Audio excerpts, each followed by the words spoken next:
Allow me to reintroduce myself.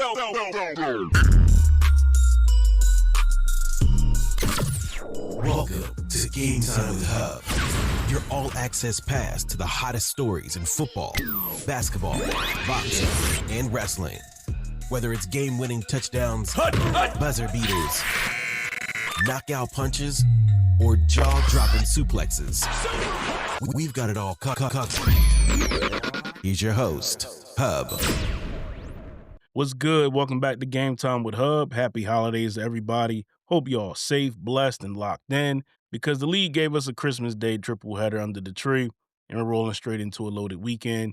Quick record check, though. Week 16, we went 11-5, and that moves the season total to 164, 75-1. We staying consistent. Then on the Christmas slate, we went 2-1.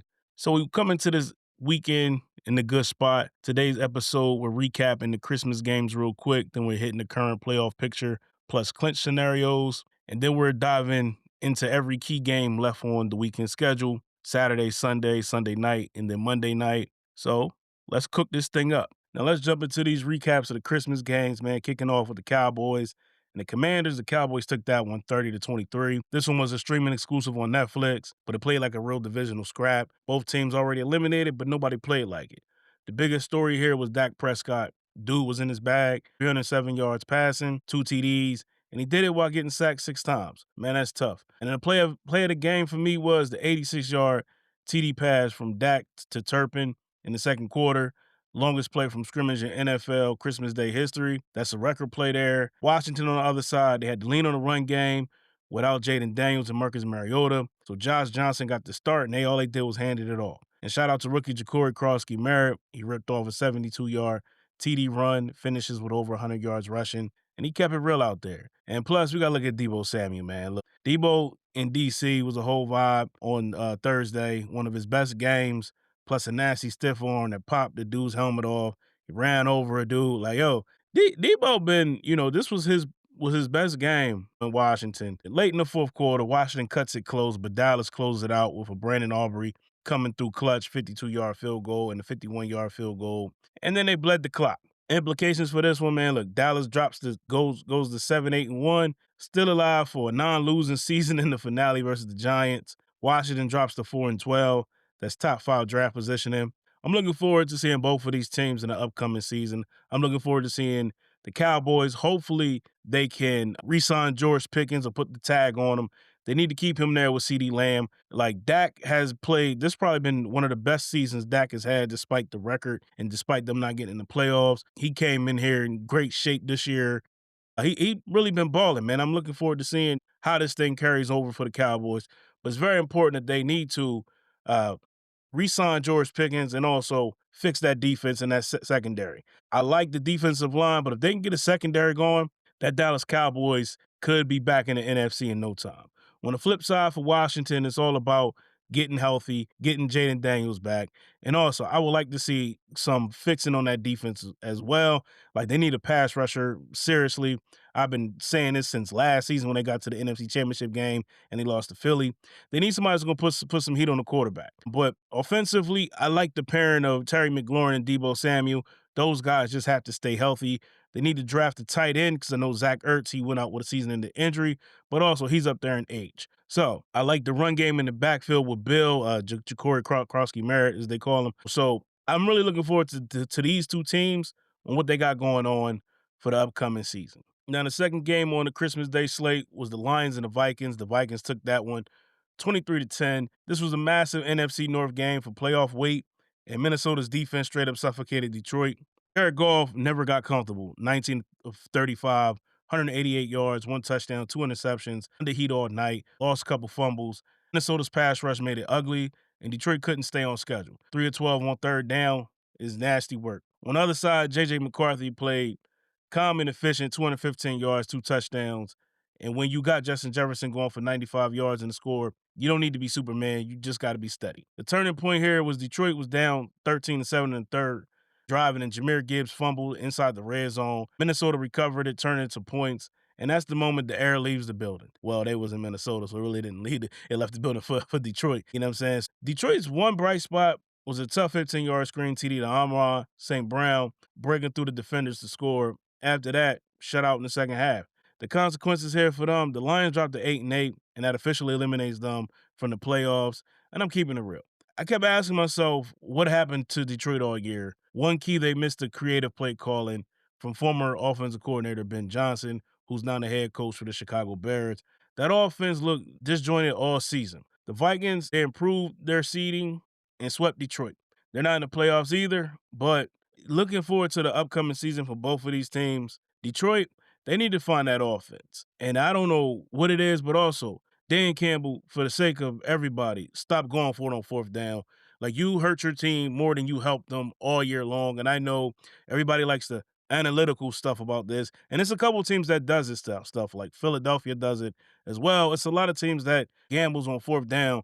Like, sometimes, man, when you're in range to kick that field goal, go ahead and take the points. Stop trying to just like, "Oh, it's 4th and 2, let's go for it." That's a long two, man.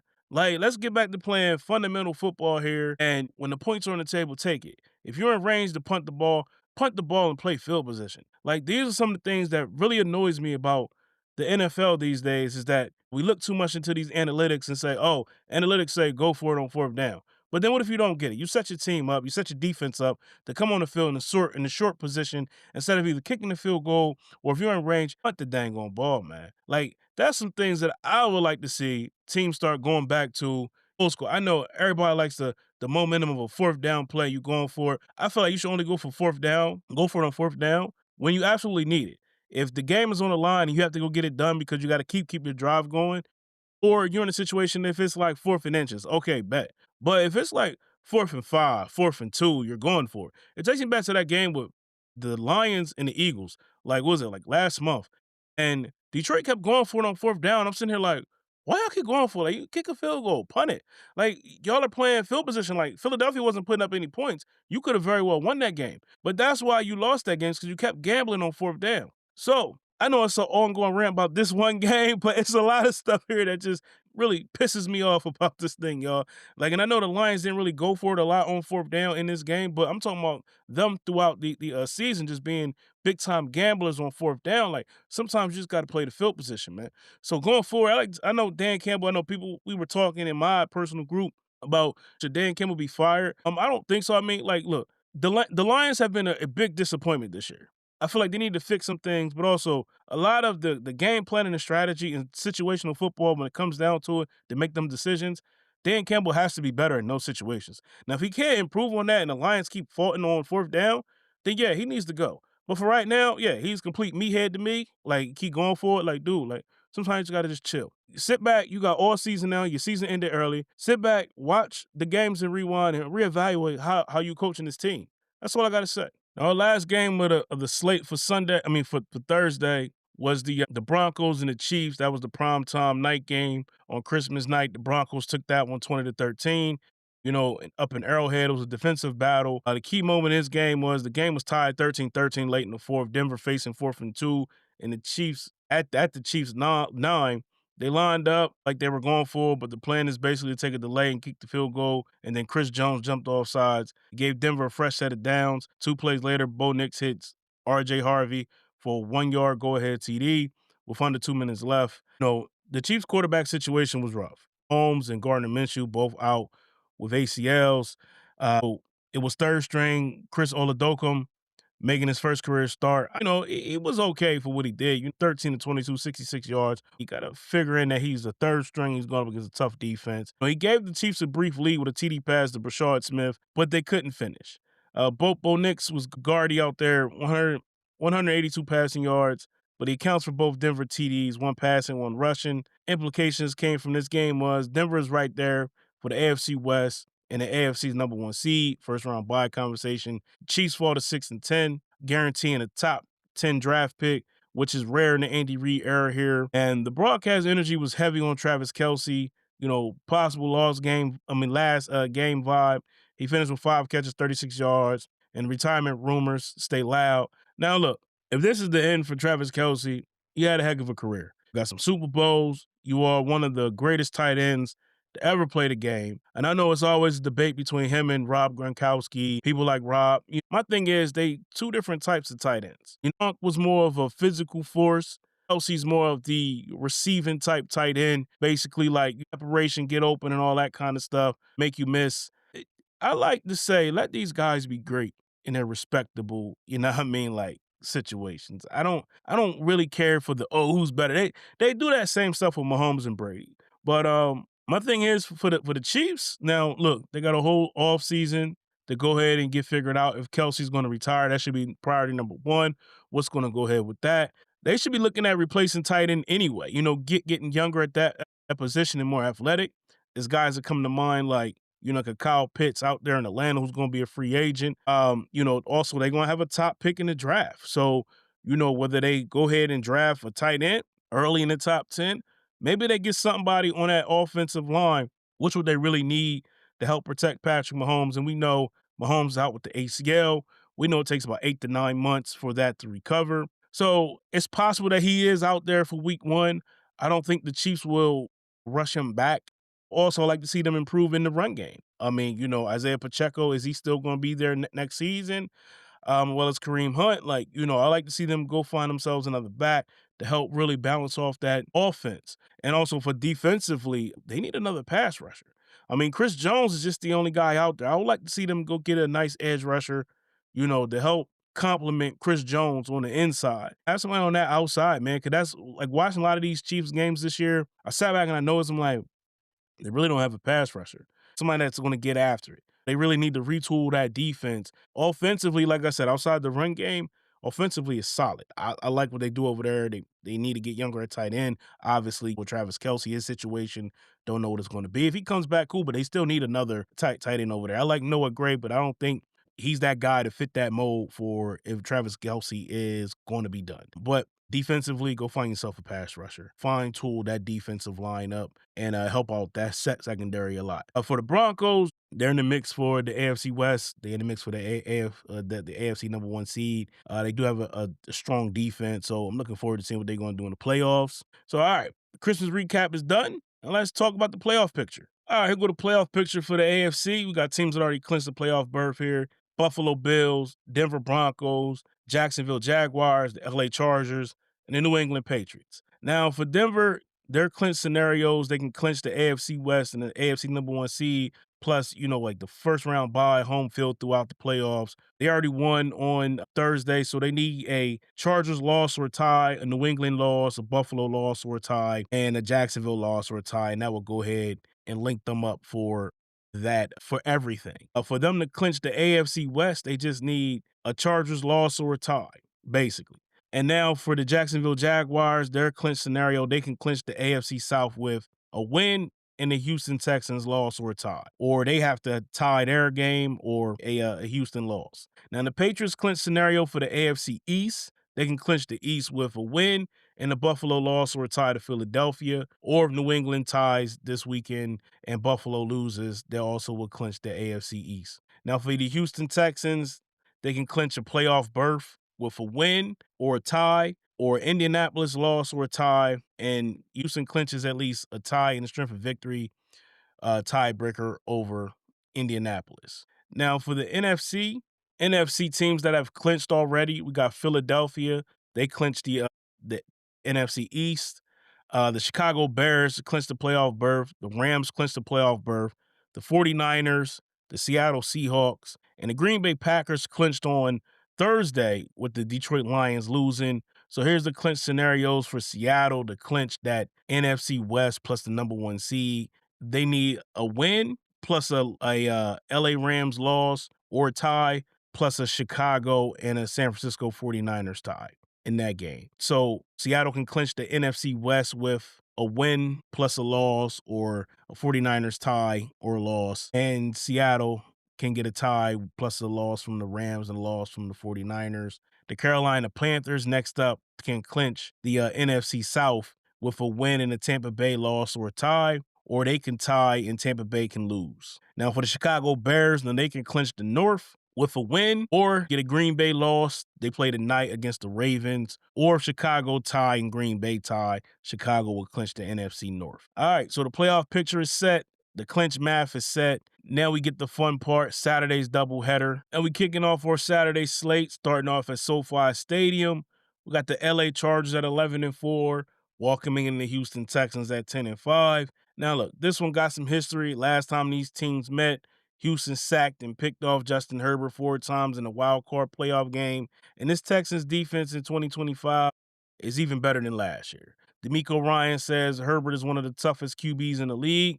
That's cool. Now you got to prove it because the number one defense is in the building. The stat to know for this one, man, look, these are two elite defenses. Houston, they allow 272.3 yards per game. That's first in the NFL. And then you got the Chargers who allow 283.1 yards per game, and that's third in the NFL. Now, my key factors in this one is, number one, Herbert under pressure all season. He leads the league with 43.7 pressure rate.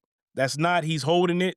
That's protection chaos. Number two, Chargers tackle injuries are brutal. Rashawn Slater out since camp. Joe Alt goes down in early November, and they're reshuffling weekly. And number three, Houston has real edge wreckers. Only team with 2 double-digit sack guys with Hunter and Will Anderson Jr. If Herbert is consistently under stress, look, eventually that turns into game-swinging plays. My takeaway in this one, Herbert wants revenge for the playoff disaster, but the protection stills look like a nightmare. Even when LA coming off a win where they gave up 0 sacks to Dallas, Houston is just a different animal.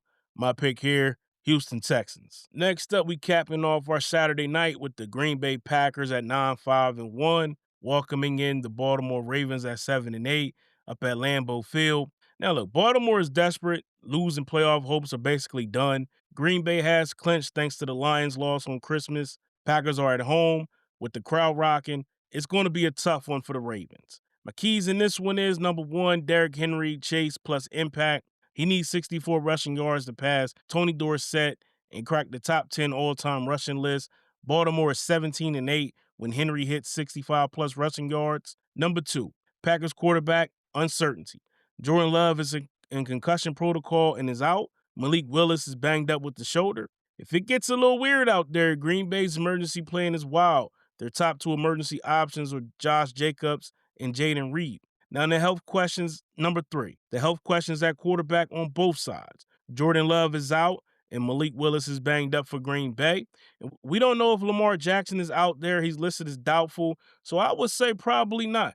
This changes everything, especially for Baltimore, because they need Lamar's game-breaking plays to maximize their ceiling here. A quick stat for y'all. Derrick Henry just logged his 40th career game of 100 rushing yards plus a rushing TD.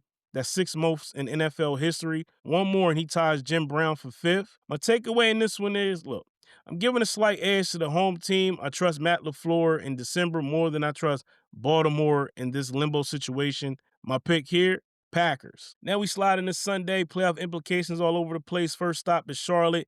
We up at Bank of America Stadium where the Carolina Panthers at 8-7, welcoming in the Seattle Seahawks at 12-3. Seattle's coming off an overtime thriller that had their defense on the field for 88 plays. That's basically an extra half of football. But that win gives them the inside track for the NFC West and the number 1 seed. Carolina's riding belief after beating Tampa and staying alive in the NFC South race. Seattle just had the largest fourth quarter comeback by any team versus an opponent, 8 games over 500 since the 1970 merger. My 3 keys in this one is, number 1, fatigue versus momentum. Seattle's defense played a million snaps, but they also have extra prep time since the game was last Thursday. Number 2, Young versus pressure. Bryce Young has been clutch and has thrived against top 10 pressure defenses. He's 8-1 on TD to interception ratio, 105.2 passer rating, 5-0 record in those games. Seattle's pressure rate is 39.4%. That's 4th in the NFL. And number 3, Seattle's travels with the defense. They lost once on the road all season, and that style plays anywhere. The takeaway in this one is Carolina can't be overlooked, but Seattle is too complete top to bottom right now. My pick here, Seahawks. Next, we go to Cincy, where the vibes might be offense only. We're at Paycor Stadium. We got the Cincinnati Bengals at 5-10, welcoming in the Arizona Cardinals at 3-12. Arizona's been sliding, 7 straight losses, and the last 3 have been blowouts with an average margin of 18.3 points. Cincinnati over here, the sad Joe Burrow energy is gone, replaced by having fun Joe Burrow. After a big week, 309 passing yards, 4 TDs, no interceptions. Jamar Chase has 90-plus receiving yards in all 6 home games and hit 105 of them. My 3 keys in this one is, number 1, Arizona's defense isn't scaring anybody right now. They're 21st in passer rating, allowed 24th in defensive EPA per dropback, 19th in passing yards per attempt allowed. Number 2, Carolina's skill health watch.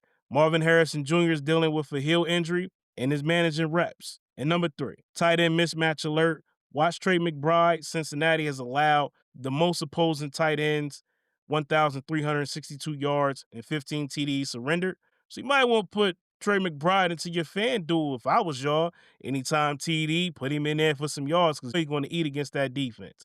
Now, my takeaway in this one, look, if Joe Burrow's in rhythm again, this is a spot to keep it rolling. My pick, Bengals. All right, we got some AFC North grit next. Steel City versus Cleveland. We up at Huntington Bank Field up in Cleveland, Ohio, where the Cleveland Browns at 3-12, welcoming in the 9-6 Pittsburgh Steelers. Look, Pittsburgh is rounding into form. Defense tightening up, offense scoring.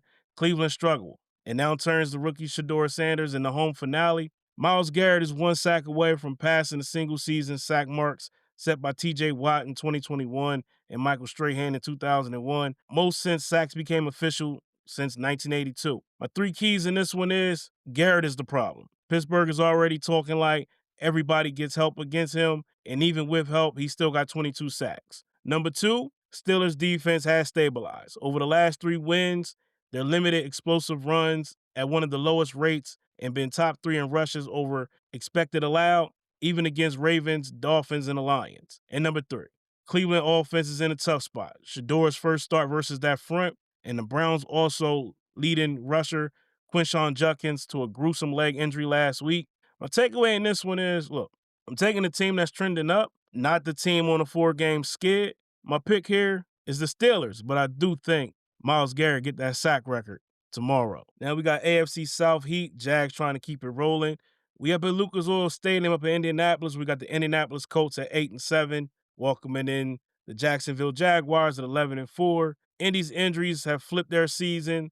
They're on a skid. Jacksonville's on a heater, 6 straight wins with an average margin of 18.8 points during that streak. And yes, Phillip Rivers' return is a fun story, but this game is about stopping Jonathan Taylor. Jaguars wide receiver Parker Washington just posted a career high 145 receiving yards in Week 16, most by a Jacksonville player since Evan Ingram's 162 back in Week 14 of 2022. My 3 keys in this one is, number 1, Jonathan Taylor at home versus Jacksonville has been scary. In 3 home games versus Jacksonville, 546 yards, 4 TDs, 6.4 per carry, and Indy is undefeated in those games. Number 2, Jacksonville run defense is top ranked. They held Taylor to 74 yards in the earlier meeting in Jacksonville, and they might need that again. And number 3, momentum plus clean quarterback play. Trevor Lawrence has been playing squeaky clean lately, and that's why the Jags are rolling. But takeaway in this one, look, Rivers is entertaining, but Jaguars look like the hottest team in the league right now. My pick, Jags. We got some NFC South chaos next. Tampa's trying to snap out of a slump in Miami. We up at Hard Rock Stadium in Miami. We got the Miami Dolphins at 6-9, taking on the Tampa Bay Buccaneers at 7-8. Now look, Tampa has gotten healthier, but somehow worse. Since Week 11, their defense have been getting cooked. 28th in total defense at 368.4 yards per game. That's 29th in scoring defense at 28.4 points per game. And tied for dead last in yards per play at 6.4. But the loudest decline is Baker Mayfield. Now, Baker Mayfield, look, he started off hot. Weeks 1 through 10, he was at averaging about 243.6 passing yards per game. That's about 7 yards per attempt, 64.1 completion rate, 16-2 TD to interception ratio, 99.2 passer rating. Now we go from weeks 11 to 16. He total flipped here. 158.7 yards per game. That's about a 5.8 yards per attempt. 57% completion rate, a 7-6 TD interception ratio, and a 72.6 passer rating. He got to get that thing cleaned up, but I think this is the spot he might get it done. On the flip side, Miami is starting Quinn Ewers again, the rookie. Todd Bowles has to make his life complicated. My three keys in this one is, number one, Tampa's defense finally looked like it has some pride again. Because lately, it's been getting shredded up. Number two, Baker's bounce back moment here. He's been trending the wrong way. This is the get right spot for him. And number three, division stakes still alive. Tampa odds is at 58% versus Carolina's 42% to win the South. And this could very well set us up for a Week 18 game here for the division title between Tampa Bay and the Carolina Panthers. My takeaway here, I'm done overthinking it. This is the week Tampa plays clean and finds a pause against a rookie quarterback. My pick here, Bucks. All right, my folks, let's talk about Patriots-Jets. We up at MetLife Stadium in East Rutherford, New Jersey. Got the New York Jets at 3-12, taking on the New England Patriots at 12-3. Listen, New England is chasing the AFC title and still has eyes on the top seed possibilities. The Jets are in a rough place and stick with undrafted rookie Brady Cook, who's taking his lumps already. Now, look, if Drake May wins this road game, he becomes the only starting quarterback under 24 to win 8 road games in a season since 1950. It's a hell of a stat. Now, my three key factors in this one is, number one, Jets quarterback struggles are extreme. In 11 quarters, 6 interceptions, 3 fumbles, 1 loss, 17 sacks, and only 2 TD drives. That's a whole lot of pain. Sucks to be a Jets fan. Number two, Patriots' motivation is real. Division, not clinch. Seeding, not settled. Verbal isn't letting them sleepwalk in this one. And number three, Drake May's MVP chatter is backed by efficiency. He's at 70.9% completion rate, leads the NFL, and 8.7 yards per attempt, second just behind Sam Darnold's 8.73. And if the roster is banged up, he may have to put up points. My takeaway in this one, even if New England is dinged up, the Jets are bottoming out. This feels like a multi-score win, so you might want to make this a lock. My pick here, Patriots. Now Saints-Titans. Rookie quarterback watch here. We up at Nissan Stadium up in Nashville, Tennessee, where we got the Tennessee Titans at 3-12, welcoming in the New Orleans Saints at 5-10. Both teams sitting on top 10 draft picks, but the Saints are playing like they care.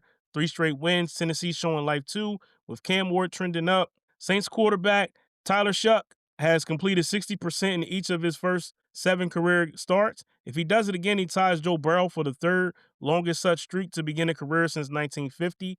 My 3 keys in this one is, number one, Cam Ward's December surge. 3 straight games of multiple TD passes, 6 TDs over the last 3 games. And number 2, Saints efficiency plus momentum. Shuck is completing 68.2% since week 9, and the Saints defense is allowing 14.3 points per game in the win streak. And number 3, injuries matter here. The Saints are depleted. Foster Moreau and Brian Bresee already ruled out. Kamara status is still up in the air.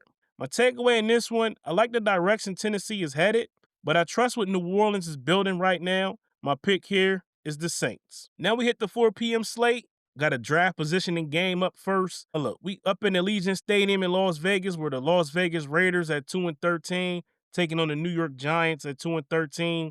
Call it what it is. This is the fight for the number 1 pick track.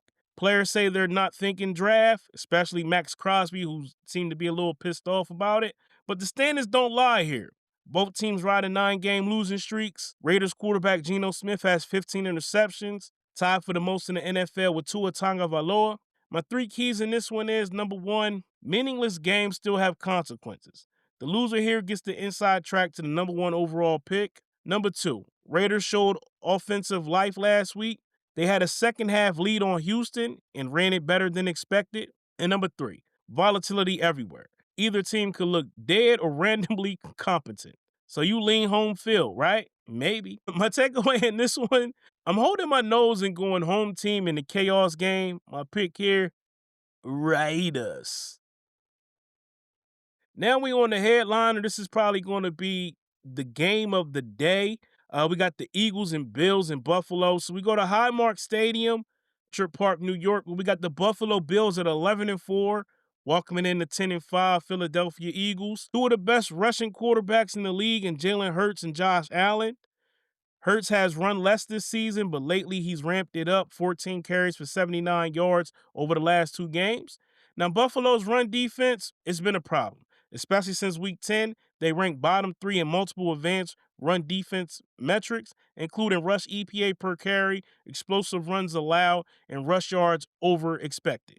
Now, my three keys in this one, number one, when we speak about the run defense, you got to go Saquon Barkley versus a bad run defense. Buffalo is 30th against the run, and Saquon is coming off a big one, 32 yards versus Washington's defense, another unit that lives near Buffalo at the bottom of the run metrics. Number two, Bills at home late season are different. Josh Allen has won 12 straight regular season home games in December and January, dating back to 2021. And number three, Bills also run it well. James Cook III leads the rushing title race with 1,532 yards over Jonathan Taylor's 1,489. And Philly has allowed 123.5 rushing yards per game. That's 21st in the league. And first downs on 27.6% of rushes. That's 27th. Now, in their Week 12 game back in 2023, Hurts and Allen both had multiple TDs and multiple rushing TDs. The first time opposing players did that in the same game. Now, my takeaway in this one, Philly can run it, but I'm not betting against Josh Allen at high mark with this much on the line. If this game was in Philly, I probably would lean the other way, but my pick in this one, Buffalo Bills. Now we on to Sunday night football up in Santa Clara. We got the San Francisco 49ers at 11-4, welcoming in the Chicago Bears at 11-4. Levi Stadium's going to be rocking on Sunday night. Now look, Chicago's in the playoffs and can clinch the NFC North. They also still alive for the number one seed with wins and help. Seattle has to drop one of the last two. San Francisco has won 5 straight by double digits and already clinched the playoff spot. But this is one of their biggest tests because both teams are fighting for top positioning. As you know, San Francisco still also have a path to the number one seed. The Bears have 6 wins after trailing in the final 2 minutes, most by any team since the 1970 merger. My 3 keys in this one is coaching chess match. Ben Johnson and Dennis Allen versus Kyle Shanahan and Robert Saleh, 4 play callers earning paychecks all year. Number 2, can the Niners stop the run consistently? They've been wildly up and down, and that's dangerous against the Chicago Bears. And number 3, Chicago's run game is cooking. Since week 5 over the last 11 games, 170.2 rushing yards per game, and DeAndre Swift and Kyle Managi has a 2-headed monster over there. My takeaway in this one is, this is tight, but I'm laying it with the Niners at home. I'm not calling another miracle comeback against a team that's been blasting people. My pick here, 49ers. All right, now we close out Week 17 on Monday Night Football. We up at Mercedes-Benz Stadium in Atlanta, Georgia. We got the Atlanta Falcons at 6-9, welcoming in the LA Rams at 11-4. And the Rams is one of the best teams in the league by the numbers, first in EPA per play on offense, 6 on defense. Even after the sudden collapse against Seattle, they need to win out to keep the NFC West chase interesting. Atlanta isn't terrible, but they struggle to put it all together. On the injury note, this is huge for the Rams. Right guard Kevin Dotson is doubtful. Ankle injury, he's in the walking boot with crutches. He ranks 25th of 62 in guards and run block win rate here at 71%. So that's huge. But Atlanta over here, look, is second in the league in sacks at 50, their best total since 1997, but Stafford's been protected. Only 19 sacks allowed, 9th fewest among qualified quarterbacks. Even Raheem Morris calls Stafford Weapon X and says he's probably the MVP, which is, hey, I like that too.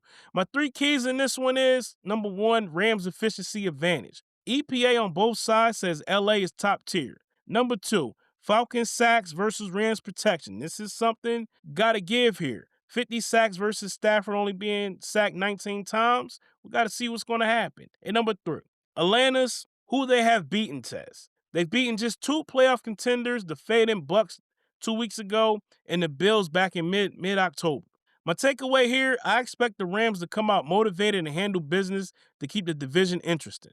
My pick here, Rams. All right, let's recap the picks of the weekend. We got Texans over Chargers, Packers over Ravens, Seahawks over Panthers, Bengals over Cardinals, Steelers over Browns, Jags over Colts, Bucks over Dolphins, Patriots over Jets, Saints over Titans, Raiders over Giants, Bills over Eagles, 49ers over Bears, and Rams over Falcons. If you're rocking with the show, make sure you like, subscribe, and share. Drop a comment with your upset pick of the week. You already know what it is. It's game time with Hubb.